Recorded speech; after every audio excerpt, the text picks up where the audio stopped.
At hindi rin po na iba ang sitwasyon sa ilang eskwelahan sa Maguindanao na problemado rin sa kakulangan ng classroom ngayong pasukan. Dumami pa raw kasi ang mga nag-enroll na estudyante, bagay naman na itinuturing ng DepEd na magandang senyales ng unti-unting pagtamasa ng kapayapaan sa lugar.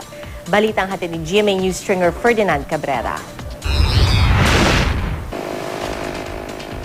Sa gymnasium kagaya nito, posible magklase ang ilang mag-aaral dito sa Datunsay, Maguindanao.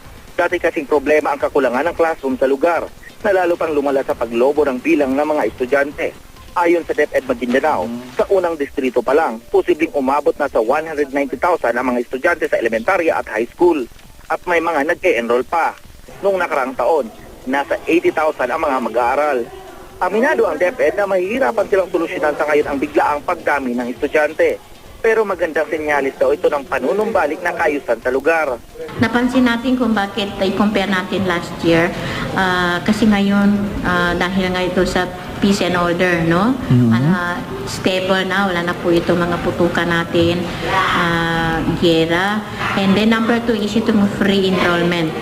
So yan din na nakainganyo sa ating mga parents na ipa-enroll ang kanilang mga anak.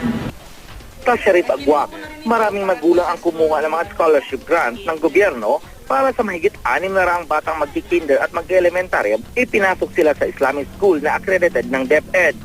Ang mga bata, mga anak daw ng MILF member na kung di naulila sa ama ay inabandona na. Karamihan dito sa mga bata na to, na galing sa iba't ibang barangay ng Saripagwak, may 10 years old dyan na ngayon pa lang siya mag-grade 1 or grade 2 dahil dati nga hindi sila nakakapag-aral dahil doon sa mga gera-gera dati na ang mga bata na ito wala na rin mga tatay ang iba dyan na MILF ang kanilang tatay. Ang pagkaroon ng interes sa pag-aaral ng mga residente, malaking hakbang daw sa Maguindanao na isa sa mga probinsyang may mababang antas ng edukasyon. Tanda rin daw ito na matapos ang ilang dekada ng karahasan, unti-unti na nararamdaman ang ginhawang hatid ng kapayapaan. Mula dito sa Maguindanao, Ferdinand Cabrera, GMA News.